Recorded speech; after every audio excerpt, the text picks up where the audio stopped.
The Bloody Hundredth is sent back to Germany in Masters of the Air Episode 5, and Bucky finds himself in enemy territory while seeking revenge for his brother's death. Episode 4 began with the 100th in Africa, soaking in the dusty, scorching sun while they waited for the promised ice-cold beers, and, more significantly, a trip back to England. They return, but despite the celebrations around a pilot's 25th mission, which entitles him to return home, everyone's relief was disappointed. There has always been the likelihood of another operation, and the trauma of the Regensburg and Schweinfurt bombing runs appeared to leave Bucky traumatized. He was granted an entire weekend pass to go drink, dance, and have fun in London. However, the next day brought the worst possible news. Buck had been shot down on his mission to Bremen. Bucky finished the episode by calling his colonel and requesting to pitch. In other words, he wants revenge. We begin with Bucky by himself at first light, enjoying a smoke in his cockpit. Ken informs him that Colonel Harding is looking for him, and that Buck will be missed by all. Bucky appears demoralized and depressed. Even when he offered to give him a ride, Bucky rejected his comforting gesture. "I don't even feel it, Kenny, so don't worry," he says. Remember that following Bremen, there were other 100th pilots,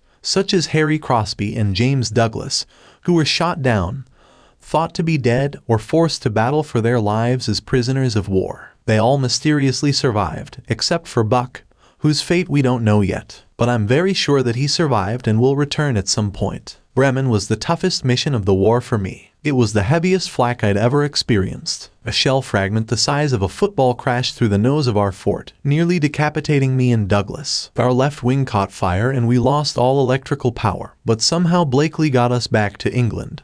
Crosby narrates, adding that he saw Major Cleven's plane take a direct hit and go down. We thought he was invincible. If Gail Cleven couldn't make it, who could? Crosby asked. Their replacements were settled into their bunks when the guys returned to Thorp Abbotts. When they learned there was no malice intended and that there were vacant positions to be filled while they were away, their initial anger fades. After the recruits are swiftly let out, Douglas is happy to learn that his locker hasn't been returned to his parents, because there are things inside that he wouldn't want his parents to see. Hugs and shocks are exchanged as they relate their hell of a hairy belly landing. Crosby is still too humble for his own good, even when he's been called the best navigator in the 8th Air Force. When Crosby later gets back together with Bubbles, he finds out that Bubbles had previously written his wife a letter informing her of her husband's impending death. Fortunately, he hasn't sent her the letter yet. Shortly after, Bucky shows up to inform Crosby that Harding wants to see him, which implies that he will be taking over Bubbles' role. There's no use wondering. "Gentlemen," Bucky remarks as everyone around him stands in uncomfortable quiet.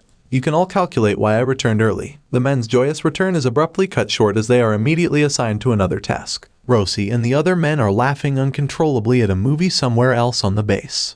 Even though Crosby's feet are shackled to the ground, the stakes are higher than ever when he is brought to the monkey house to take on the role of group navigator. Red briefs the 100th Squadron on their upcoming mission to Munster, where their objective is to bomb the railroad marshalling yards. He explains that the target is situated just east of the city center, eliciting surprised reactions from the men. Red emphasizes the utmost importance of precision to minimize civilian casualties. He underscores intelligence reports indicating that the nearby neighborhoods primarily house railroad workers, meaning any collateral damage would directly affect the essential personnel maintaining the German railroads. Harding acknowledges the brevity of the flight but highlights the challenge posed by recent losses, as the squadron will only have a fleet of 17 bombers at their disposal. Despite the palpable tension, all the squadron members affirm their readiness with a resounding "yes, sir," as they prepare for the mission. Some express concerns about the consecutive missions and advocate for squadron rotations. Rosi points out the grim reality: there are no viable alternatives, emphasizing the gravity of their duty. Some members express anxiety about the mean point of impact being dangerously close to a cathedral during Sunday Mass. Concerns arise about the potential for civilian casualties, particularly among innocent women and children.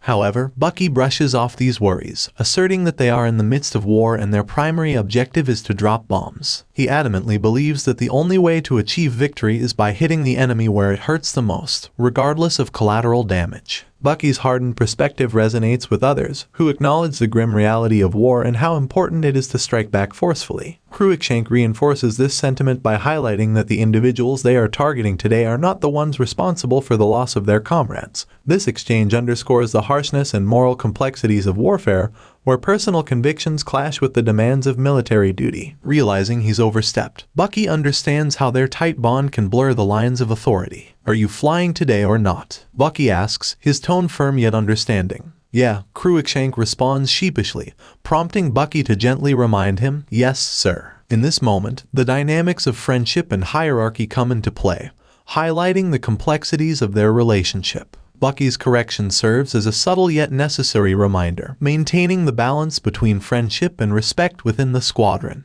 As Crosby catches up with Bubbles before his departure, he hands back his lucky snow globe with a touch of humor. "I'd prefer if the Krauts surrendered unconditionally, but I guess this will suffice," he quips, lightening the mood with a jest before extending his congratulations on Bubbles' promotion, albeit with a playful hint at potentially assuming his former position. Meanwhile, Bucky, his jaw clenched with tension, quietly boards a truck without exchanging greetings with his fellow men. Suddenly, he requests to disembark, driven by an unspoken urge to exchange his sheepskin jacket for Jack Kidd's leather coat, a silent act reflecting his disdain for the former garment. Because Buck always hated the jacket, Rosi finds himself in a predicament as his plane undergoes repairs following the last mission, leaving him and his crew with a new aircraft, the Royal Flush. The men can't help but feel a sense of unease, heightened more than usual. These planes appear less refined, with concerns looming over whether they'll even reach their target, let alone safely return home. Despite the apprehension, they bravely take to the skies. Crosby reflects on the inevitable tension that accompanies every mission, emphasizing the agonizing anticipation and sense of helplessness once airborne.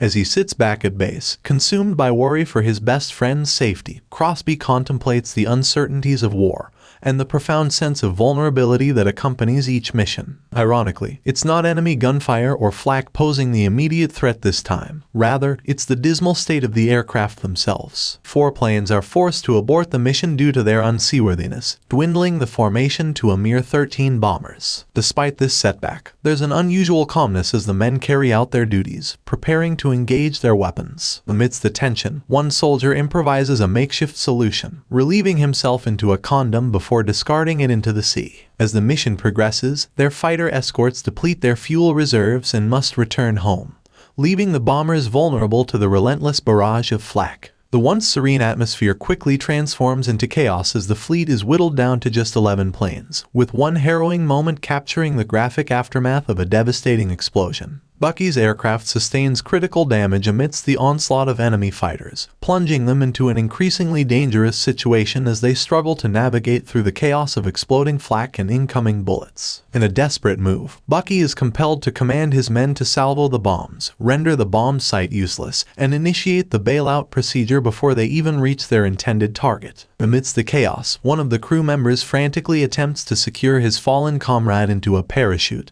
hoping to provide him with a proper burial, but he's forcibly pulled away from the aircraft. Filled with anguish and frustration, Bucky unleashes a scream of defiance as enemy aircraft streak past his descending parachute. Their descent ends abruptly as they land firmly in enemy territory, finding themselves in Westphalia, Germany. The abrupt transition from the chaos of aerial combat to facing the realities of enemy territory shows the harrowing nature of their situation and the stark brutality of war. Against all odds, the Royal Flush defies the chaos and remains airborne, with Rosi's crew executing a successful strike on the designated target. However, amidst the onslaught, one of the crew members is struck by shrapnel, sustaining a serious injury to his leg. With quick thinking and resourcefulness, he manages to apply a tourniquet to stem the bleeding and stabilize his condition. As the dust settles and the smoke clears, the Royal Flush emerges as the lone survivor amidst the wreckage of the 100th Squadron's aircraft, which plummet to the ground below, flying through the debris and remnants of their fallen comrades. The tension here is palpable, thick enough to choke on. Just moments ago, Rosi and his crew were catching their breath, hoping they'd escape the worst. Now, another enemy aircraft bears down on them.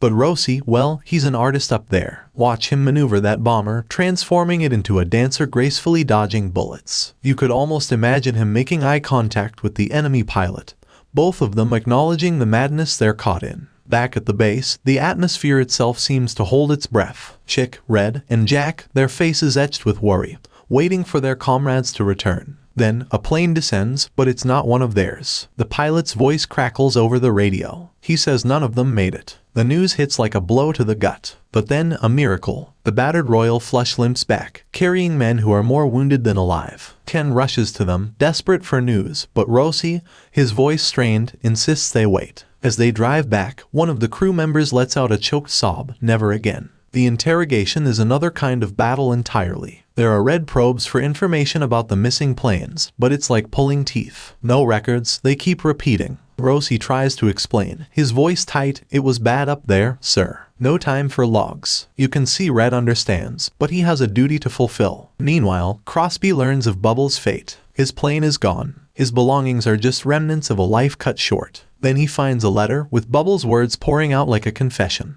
It's about friendship, courage, and the sacrifices demanded by this brutal war. He allows himself a moment of grief, a single silent breath, before wiping it away. The war doesn't stop for tears, and he has a job to do. Even the bravest hearts bleed, you know, but they bleed in silence, for the fight continues. If you enjoyed the review, don't forget to like and subscribe to our channel.